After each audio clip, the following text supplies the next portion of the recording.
Lying just beneath everyday reality is a breathtaking world where much of what we perceive about the universe is wrong. Physicist and best-selling author Brian Greene takes you on a journey that bends the rules of human experience. Why don't we ever see events unfold in reverse order? According to the laws of physics, this can happen. It's a world that comes to light as we probe the most extreme realms of the cosmos, from black holes to the Big Bang, to the very heart of matter itself. I'm gonna have what he's having. Here, our universe may be one of numerous parallel realities. The three-dimensional world may be just an illusion, and there's no distinction between past, present, and future. But how could this be? How could we be so wrong about something so familiar? Does it bother us? Absolutely.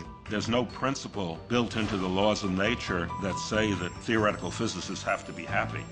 It's a game-changing perspective that opens up a new world of possibilities. Coming up, the realm of tiny atoms and particles, the quantum realm. The laws here seem impossible. There's a sense in which things don't like to be tied down to just one location. Yet they're vital to everything in the universe. There's no disagreement between quantum mechanics and any experiment that's ever been done. What do they reveal about the nature of reality? Take a quantum leap on the fabric of the cosmos right now on Nova.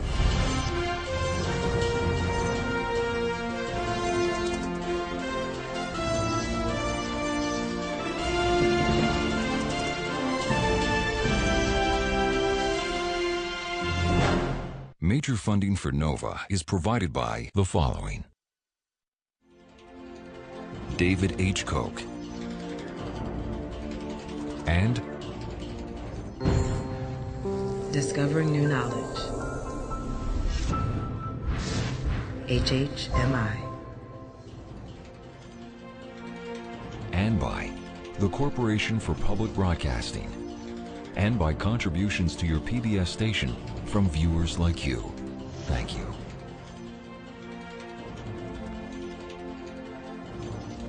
Major funding for the fabric of the cosmos is provided by the National Science Foundation, where discoveries begin.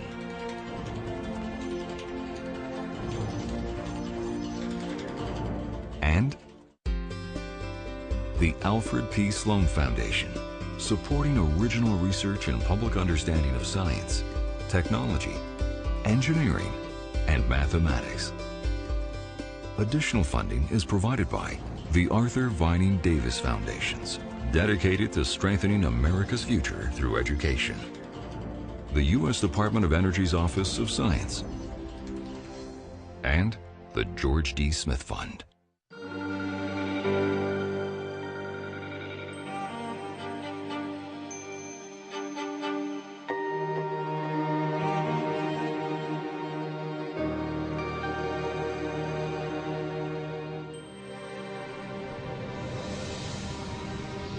For thousands of years, we've been trying to unlock the mysteries of how the universe works. And we've done pretty well, coming up with a set of laws that describes the clear and certain motion of galaxies and stars and planets. But now we know, at a fundamental level, things are a lot more fuzzy, because we've discovered a revolutionary new set of laws that have completely transformed our picture of the universe. From outer space to the heart of New York City to the microscopic realm, our view of the world has shifted thanks to these strange, mysterious laws that are redefining our understanding of reality. They're the laws of quantum mechanics. Quantum mechanics rules over every atom and tiny particle in every piece of matter, in stars and planets, in rocks and buildings, and in you and me. We don't notice the strangeness of quantum mechanics in everyday life, but it's always there if you know where to look. You just have to change your perspective and get down to the tiniest of scales, to the level of atoms and the particles inside them. Down at the quantum level, the laws that govern this tiny realm appear completely different from the familiar laws that govern big, everyday objects. And once you catch a glimpse of them, you never look at the world in quite the same way. It's almost impossible to picture how weird things can get down at the smallest of scales.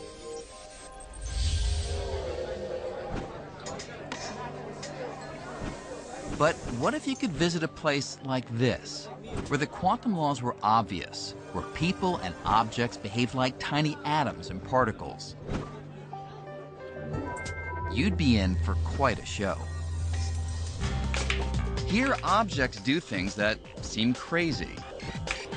I mean, in the quantum world, there's a sense in which things don't like to be tied down to just one location, or to follow just one path.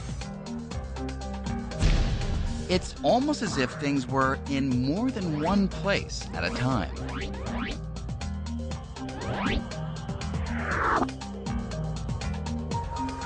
And what I do here can have an immediate effect somewhere else, even if there's no one there. And here's one of the strangest things of all. If people behave like the particles inside the atom, then most of the time, you wouldn't know exactly where they were. Instead, they could be almost anywhere until you look for them. Hey, I'm gonna have what he's having. So, why do we believe these bizarre laws? Well, for over 75 years, we've been using them to make predictions for how atoms and particles should behave. And in experiment after experiment, the quantum laws have always been right.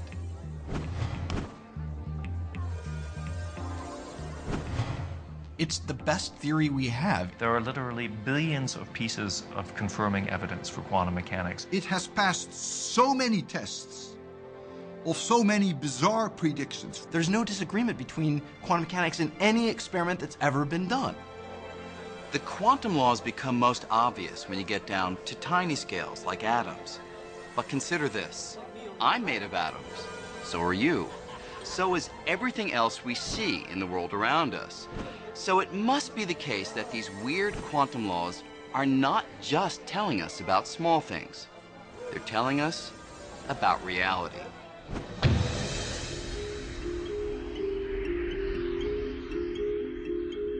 So how did we discover them? These strange laws that seem to contradict much of what we thought we knew about the universe.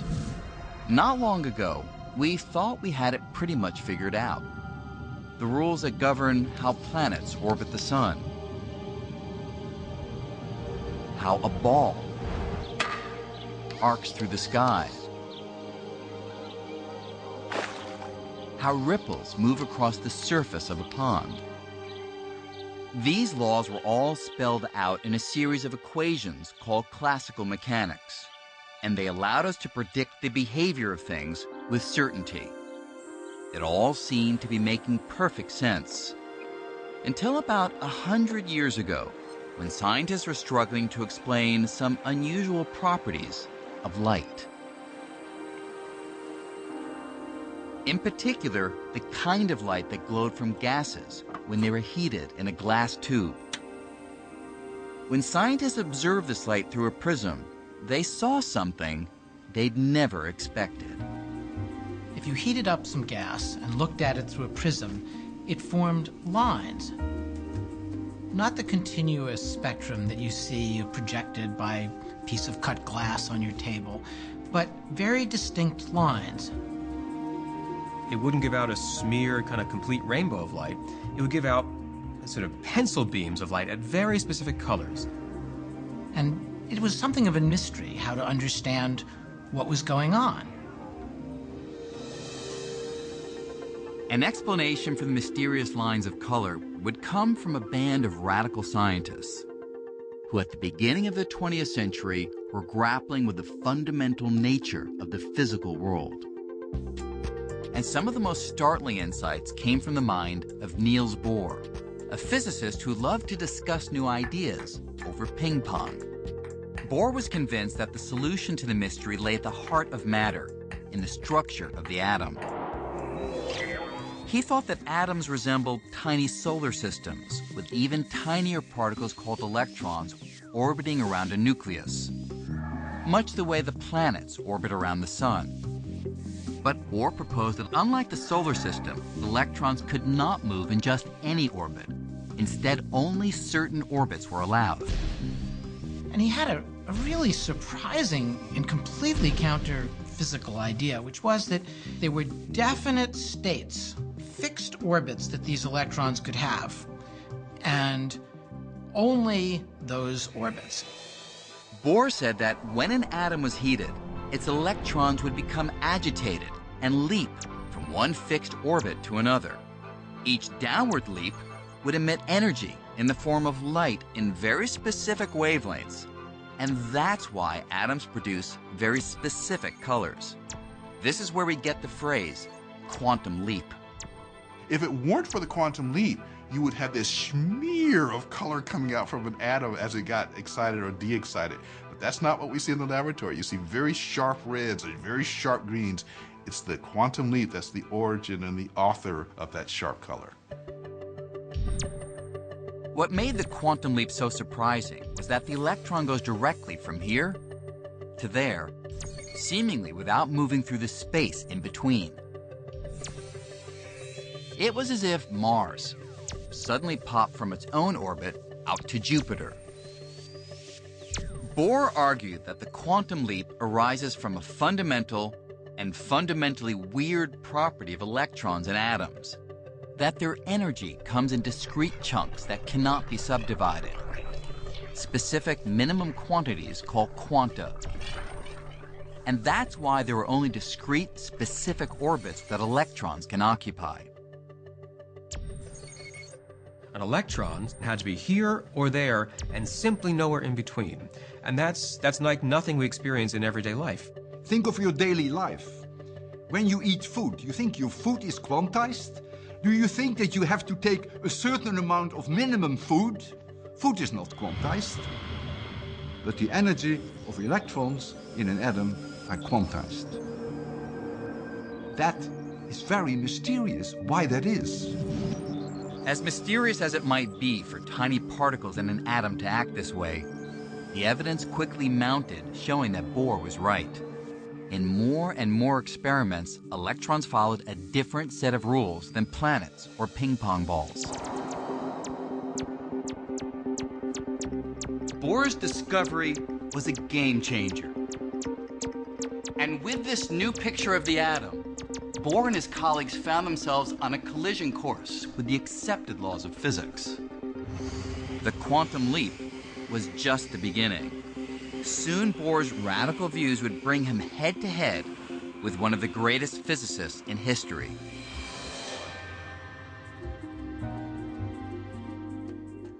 Albert Einstein was not afraid of new ideas.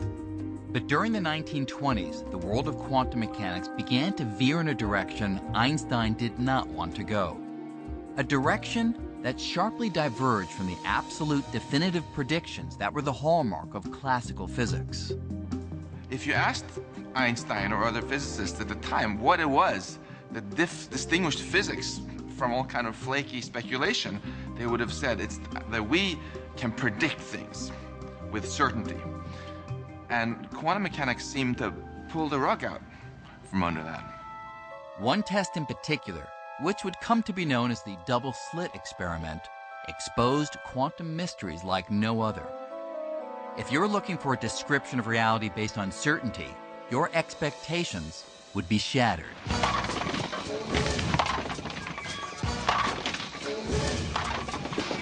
We can get a pretty good feel for the double-slit experiment and how dramatically it alters our picture of reality by carrying out a similar experiment, not on the scale of tiny particles, but on the scale of more ordinary objects, like those you'd find here in a bowling alley. But first, I need to make a couple of adjustments to the lane.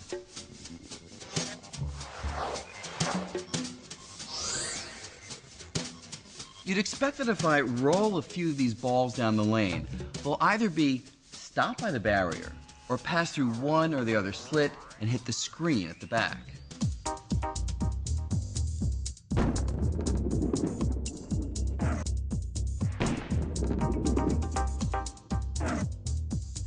And in fact, that's just what happens. Those balls that make it through always hit the screen directly behind either the left slit or the right slit. The double slit experiment was much like this, except instead of bowling balls, you use electrons, which are billions of times smaller. You can picture them like this.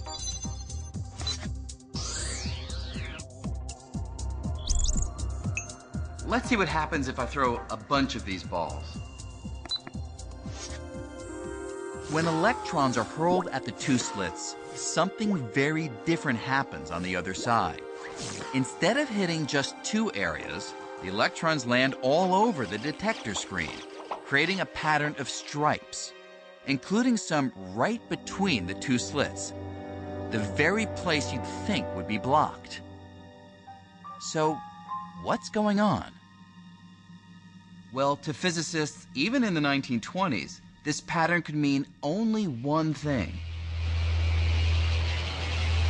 waves. Waves do all kinds of interesting things, things that bowling balls would never do. They can split. They can combine. If I sent a wave of water through the double slits, it would split in two, and then the two sets of waves would intersect. Their peaks and valleys would combine, getting bigger in some places, smaller in others, and sometimes they cancel each other out.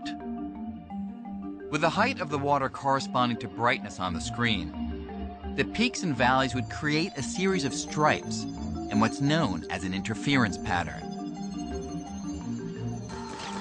So, how could electrons, which are particles, form that pattern? How could a single electron end up in places a wave would go? Particles are particles, waves are waves. How can a particle be a wave? Unless you give up the idea that it's a particle and think, aha, this thing that I thought was a particle was actually a wave. A wave in an ocean? That's not a particle. The ocean is made out of particles, but the waves in the ocean are not particles. And rocks are not waves. Rocks are rocks. So a rock is an example of a particle, an ocean wave is an example of an ocean wave, and now somebody's telling you a rock is like an ocean wave. What? Back in the 1920s, when a version of this experiment was first done, scientists struggled to understand this wavy behavior. Some wondered if a single electron, while in motion, might spread out into a wave. And the physicist Erwin Schrödinger came up with an equation that seemed to describe it. Schrödinger thought that this wave was a description of an extended electron, that somehow an electron got smeared out, and it was no longer a point, but was like a mush. There was a lot of argument about exactly what this represented. Finally, a physicist named Max Born came up with a new and revolutionary idea for what the wave equation described. Born said the wave is not a smeared out electron or anything else previously encountered in science. Instead, he declared it's something that's really peculiar, a probability wave. That is, Born argued that the size of the wave at any location predicts the likelihood of the electron being found there. Where the wave is big, that's not where most of the electron is. That's where the electron is most likely to be. And that's just very strange, right? So the electron on its own seems to be a jumble of possibilities. You're not allowed to ask, where is the electron right now? You are allowed to ask, if I look for the electron in this little particular part of space, what is the likelihood I will find it there? I mean, that bugs anyone, anytime. As weird as it sounds, this new way of describing how particles like electrons move is actually right. When I throw a single electron, I can never predict where it will land. But if I use Schrodinger's equation to find the electron's probability wave, I can predict with great certainty that if I throw enough electrons, then say 33.1% would end up here, 7.9% would end up there, and so on. These kinds of predictions have been confirmed again and again by experiments. And so the equations of quantum mechanics turn out to be amazingly accurate and precise, so long as you can accept that it's all about probability.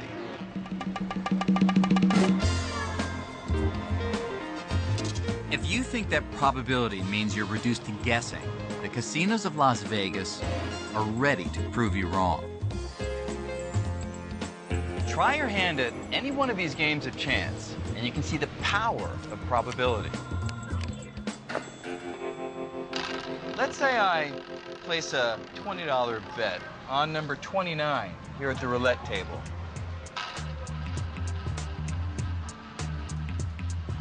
The house doesn't know whether I'll win on this spin, or the next, or the next. 1. But it does know the probability that I'll win. In this game, it's 1 in 38. 21.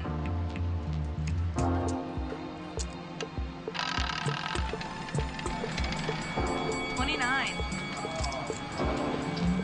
So, even though I may win now and then, in the long run, the house always takes in more than it loses.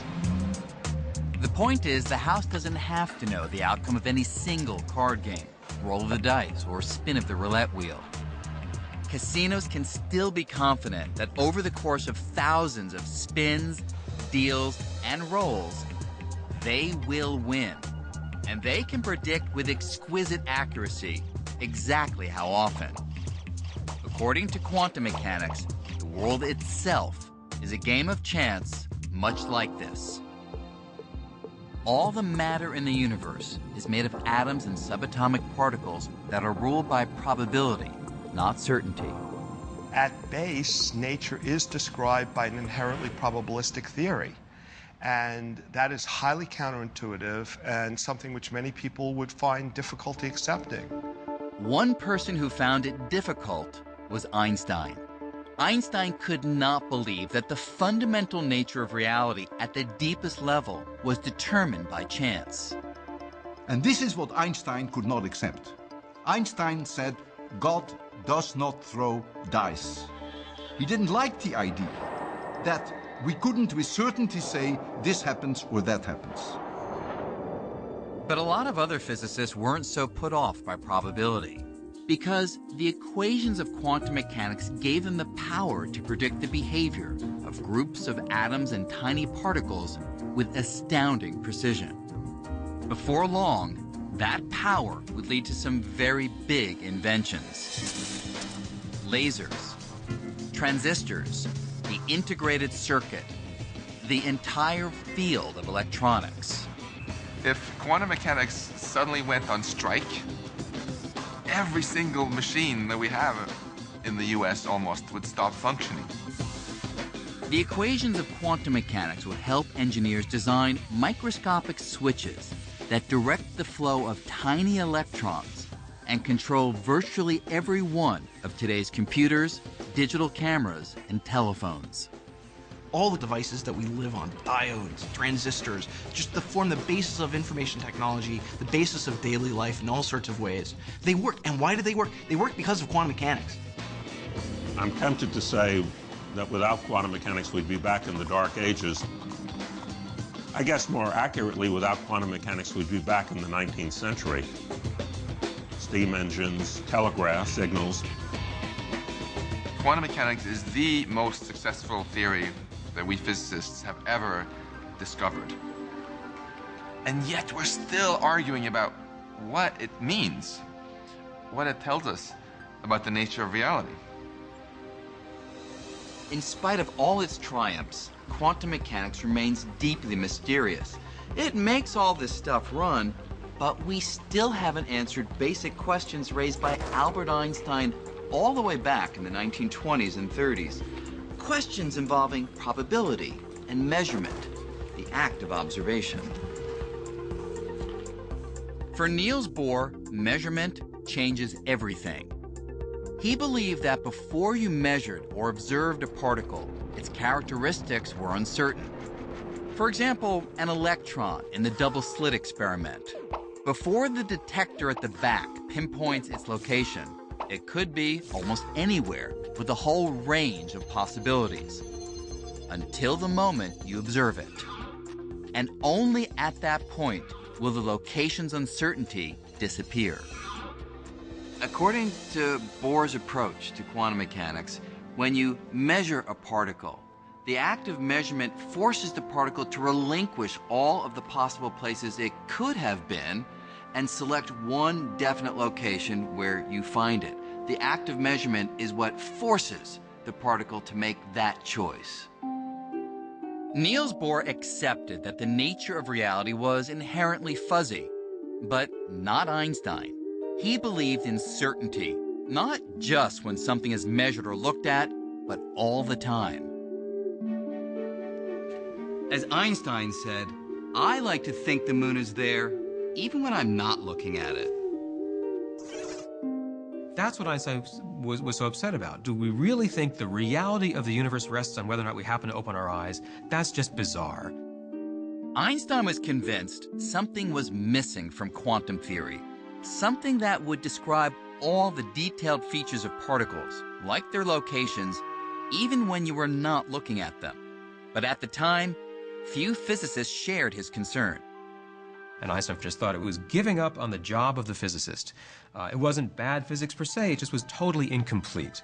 That's Einstein's refrain. Quantum mechanics is not incorrect, it's insofar as it goes, but it's incomplete. It doesn't capture all of the things that can be said or predicted with certainty. Despite Einstein's arguments, Niels Bohr remained unmoved. When Einstein repeated that God does not play dice, Bohr responded, "Stop telling God what to do." But in 1935, Einstein thought he'd finally found the Achilles heel of quantum mechanics. Something so strange, so counter to all logical views of the universe, he thought it held the key to proving the theory was incomplete. It's called entanglement. The most bizarre, the most absurd, the most crazy, the most ridiculous prediction that quantum mechanics makes is entanglement. Entanglement is a theoretical prediction that comes from the equations of quantum mechanics. Two particles can become entangled if they're close together and their properties become linked. Remarkably, quantum mechanics says that even if you separated those particles, sending them in opposite directions, they could remain entangled, inextricably connected. To understand how profoundly weird this is, consider a property of electrons called spin. Unlike a spinning top, an electron spin, as with other quantum qualities, is generally completely fuzzy and uncertain until the moment you measure it. And when you do, you'll find it's either spinning clockwise or counterclockwise. It's kind of like this wheel. When it stops turning, it will randomly land on either red or blue.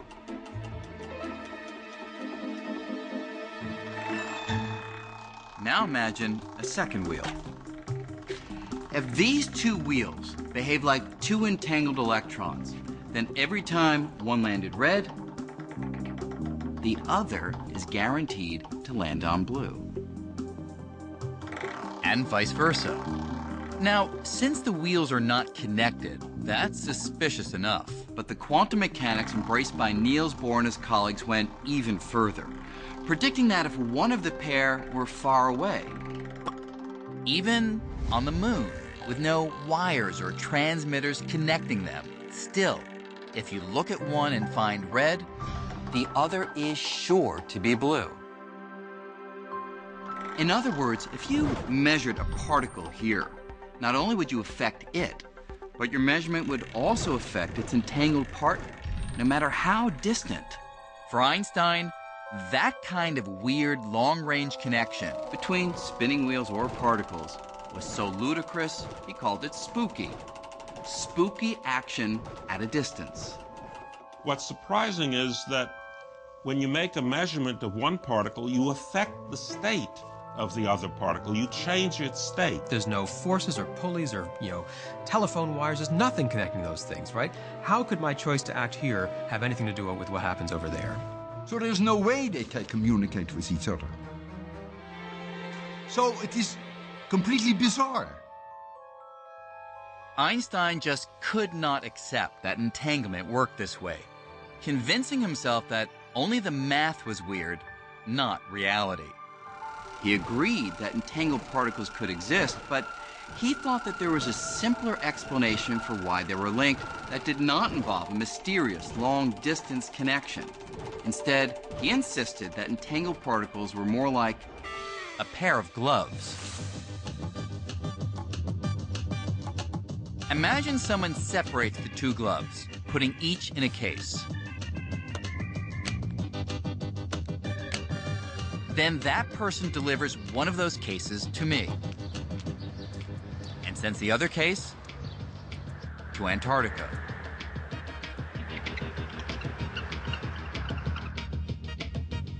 Thanks.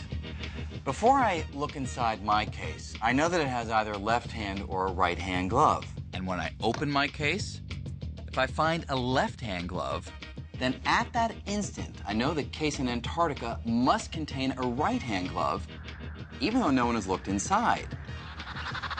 There's nothing mysterious about this. Obviously, by looking inside the case, I've not affected either glove. This case has always had a left-hand glove, and the one in Antarctica has always had a right-hand glove. That was set from the moment the gloves were separated and packed away. Now, Einstein thought that exactly the same idea applies to entangled particles. Whatever configuration the electrons are in must have been fully determined from the moment that they flew apart. So, who was right? Bohr, who championed the equations that said that particles were like spinning wheels that could immediately link their random results even across great distances? Or Einstein, who believed there was no spooky connection, but instead, everything was decided well before you looked? Well, the big challenge in figuring out who is right, Bohr or Einstein, is that Einstein is saying a particle, say, has a definite spin before you measure it. How do you check that, you say to Einstein? He says, well, measure it, and you'll find the definite spin. Bohr would say, but it's the act of measurement that brought that spin to a definite state. No one knew how to resolve the problem. So the whole question came to be considered philosophy, not science. In 1955, Einstein died, still convinced that quantum mechanics offered, at best, an incomplete picture of reality.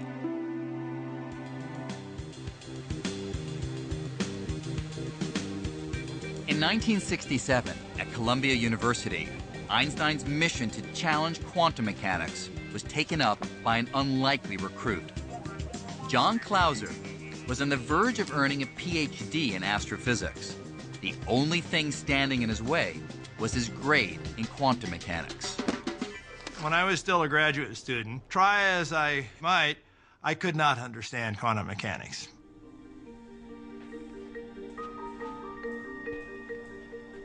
Clauser was wondering if Einstein might be right when he made a life-altering discovery.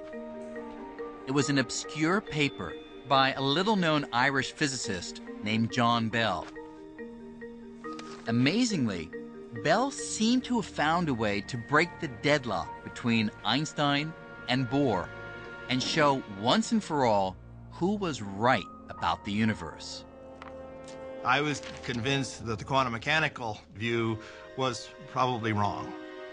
Reading the paper, Clauser saw that Bell had discovered how to tell if entangled particles were really communicating through spooky action, like matching spinning wheels, or if there was nothing spooky at all, and the particles were already set in their ways, like a pair of gloves. What's more, with some clever mathematics, Bell showed that if spooky action were not at work, then quantum mechanics wasn't merely incomplete, as Einstein thought. It was wrong. I came to the conclusion that, my God, this is one of the most profound results I've ever seen. Bell was a theorist, but his paper showed that the question could be decided if you could build a machine that created and compared many pairs of entangled particles. Bell turned the question into an experimental question. It wasn't just going to be about philosophy or trading pieces of paper. And the experiment that he envisioned could be done. You could really set up an actual experiment to force the issue. Clauser set about constructing a machine that would finally settle the debate. Now, I was just this punk graduate student at the time. This really seemed like, wow. There's always the slim chance that you will find a result that will shake the world.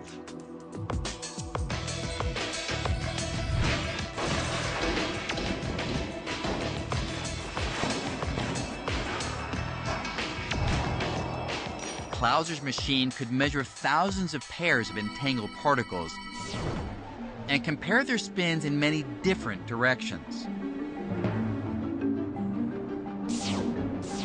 As the results started coming in, Clauser was surprised and not happy. I kept asking myself, what have I done wrong? What mistakes have I made in this? Clauser repeated his experiments, and soon French physicist Alain Aspect developed a more sophisticated test. With significantly more definitive results, Aspect removed virtually all lingering doubt. Clauser's and Aspect's results are truly shocking. They prove that the math of quantum mechanics is right. Entanglement is real. Quantum particles can be linked across space. Measuring one thing can in fact instantly affect its distant partner, as if the space between them didn't even exist. The one thing that Einstein thought was impossible, spooky action at a distance, actually happens. I was, again, very saddened that I had not overthrown quantum mechanics, because I still had, and to this day, still have great difficulty in understanding it. That is the most bizarre thing of quantum mechanics.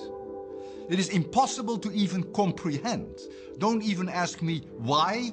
Don't ask me which we're going to, how it works, because it's an illegal question. All we can say is that is apparently the way the world ticks.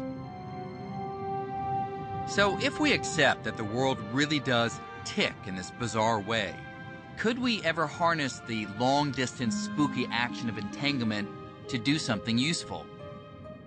Well, one dream has been to somehow transport people and things from one place to another without crossing the space in between. In other words, teleportation. Beam me aboard. Energize. Energize. Star Trek has always made beaming or teleporting look pretty convenient. It seems like pure science fiction. But could entanglement make it possible?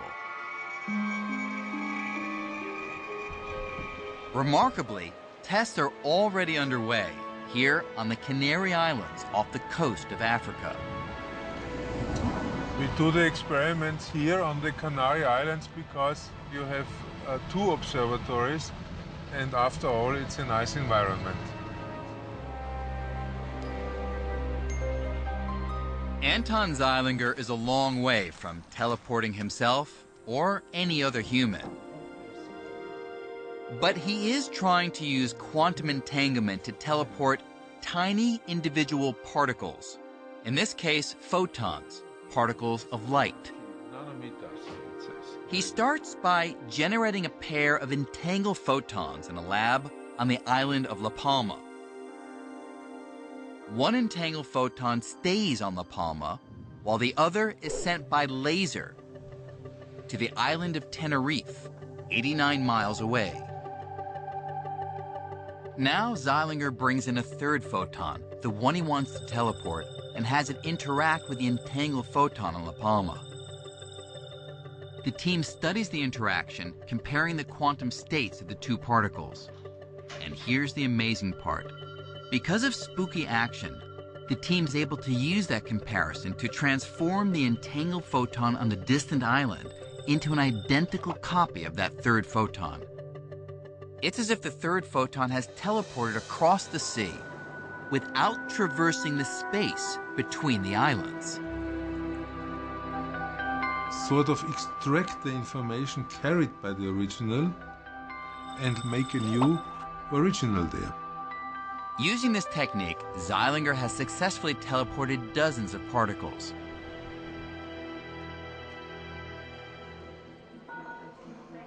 But could this go even further?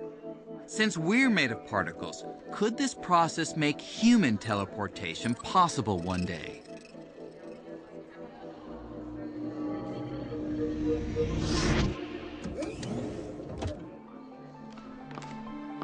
Welcome to New York City. Let's say I want to get to Paris for a quick lunch. Well, in theory, entanglement might someday make that possible. Here's what I'd need. A chamber of particles here in New York that's entangled with another chamber of particles in Paris. Right this way, Mr. Green. I would step into a pod that acts sort of like a scanner or a fax machine. While the device scans the huge number of particles in my body, more particles than there are stars in the observable universe, it's jointly scanning the particles in the other chamber, and it creates a list that compares the quantum state of the two sets of particles. And here's where entanglement comes in. Because of spooky action at a distance, that list also reveals how the original state of my particles is related to the state of the particles in Paris. Next, the operator sends that list to Paris. There, they use the data to reconstruct the exact quantum state of every single one of my particles. And a new me materializes. It's not that the particles traveled from New York to Paris. It's that entanglement allows my quantum state to be extracted in New York and reconstituted in Paris, down to the last particle.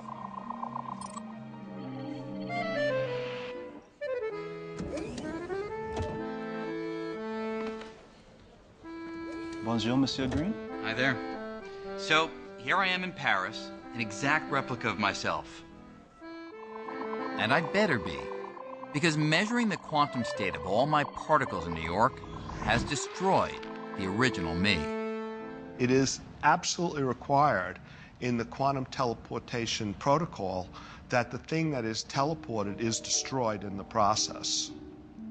And, you know, that does make you a little anxious. I guess you would just end up being a lump of neutrons, protons, and electrons. You wouldn't look too good. Now, we are a long way from human teleportation today, but the possibility raises a question. Is the Brian Greene who arrives in Paris really me? Well, there should be no difference between the old me in New York and the new me here in Paris. And the reason is that, according to quantum mechanics, it's not the physical particles that make me me. It's the information those particles contain. And that information has been teleported exactly for all the trillions of particles that make up my body. It is a very deep philosophical question whether what arrives at the receiving station is the original or not. My position is that by original we mean something which has all the properties of the original. And if this is the case, then it is the original. I wouldn't step into that machine. Whether or not human teleportation ever becomes a reality, the fuzzy uncertainty of quantum mechanics has all sorts of other potential applications. Here at MIT, Seth Lloyd is one of many researchers trying to harness quantum mechanics in powerful new ways. Quantum mechanics is weird. That's just the way it is. So, you know, life is dealing us weird lemons. Can we make some weird lemonade from this? Lloyd's weird lemonade comes in the form of a quantum computer. These are the guts of a quantum computer. This gold and brass contraption might not look anything like your familiar laptop, but at its heart, it speaks the same language: binary code, a computer language spelled out in zeros and ones, called bits. So the smallest chunk of information is a bit. And what a computer does is simply busts up the information to the smallest chunks and then flips them really, really, really rapidly. This quantum computer speaks in bits, but unlike a conventional bit, which at any moment can be either 0 or 1, a quantum bit is much more flexible. You know, something here can be a bit.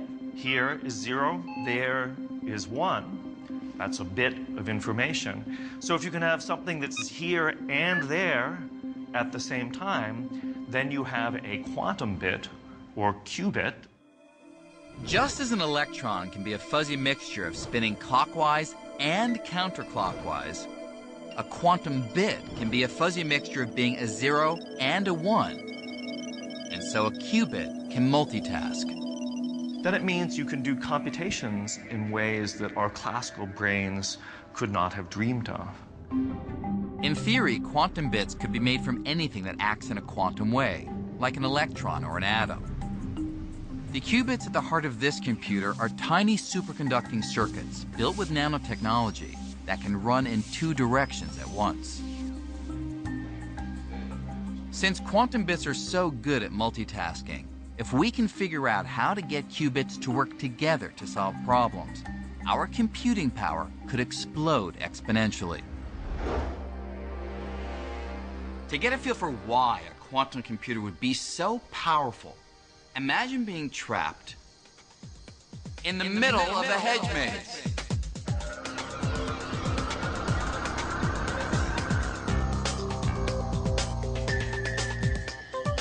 What you'd want is to find the way out as fast as possible. The problem is there are so many options. And I just have to try them out, one at a time. That means I'm going to hit lots of dead ends, go down lots of blind alleys, and make lots of wrong turns before I finally get lucky and find the exit. And that's pretty much how today's computers solve problems. Though they do it very quickly, they only carry out one task at a time, just like I can only investigate one path at a time in the maze. But if I could try all the possibilities at once, it would be a different story. And that's kind of how quantum computing works.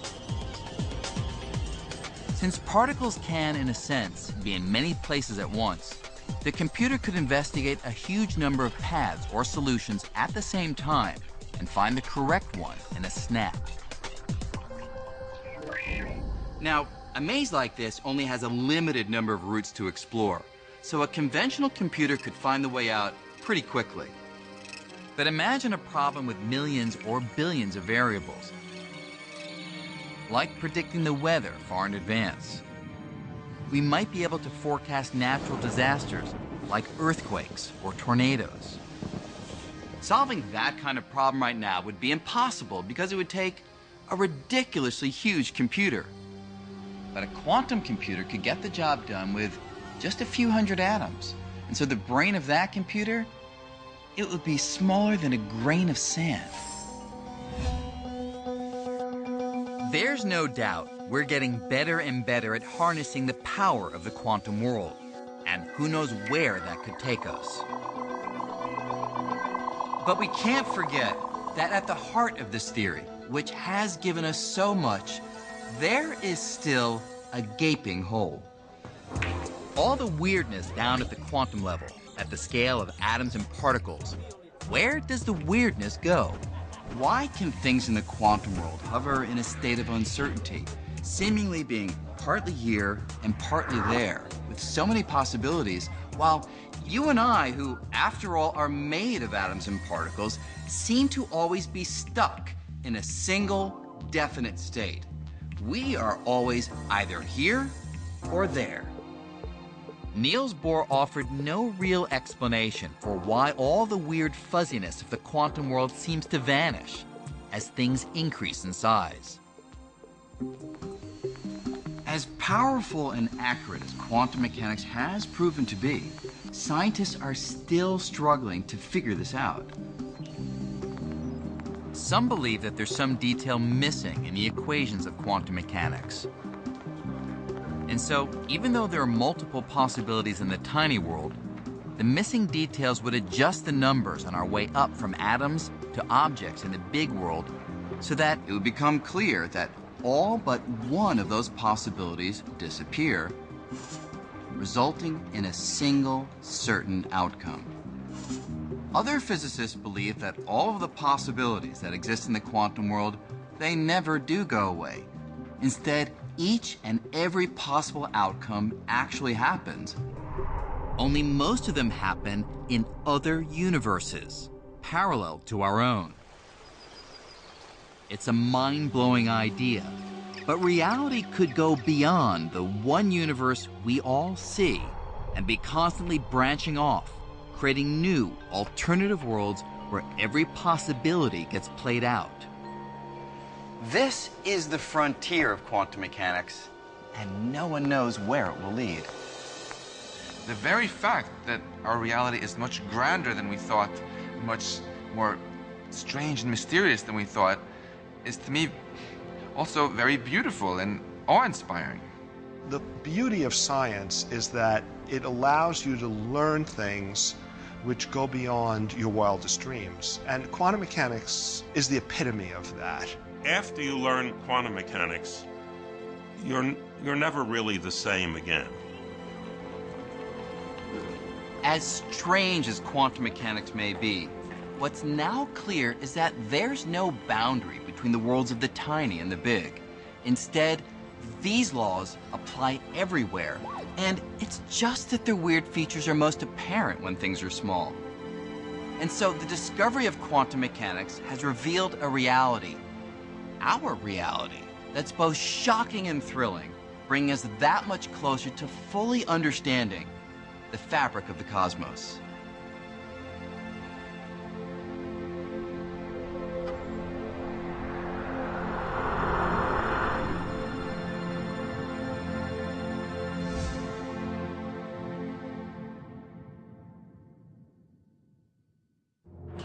Major funding for NOVA is provided by David H. Koch and Discovering New Knowledge, HHMI, and by the Corporation for Public Broadcasting, and by contributions to your PBS station from viewers like you. Thank you.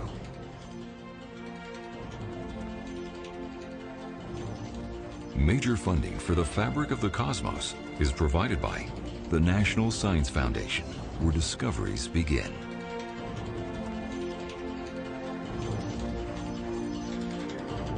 And the Alfred P. Sloan Foundation, supporting original research and public understanding of science, technology, engineering, and mathematics.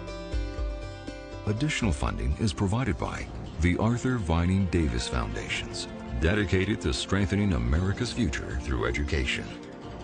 The U.S. Department of Energy's Office of Science, and the George D. Smith Fund.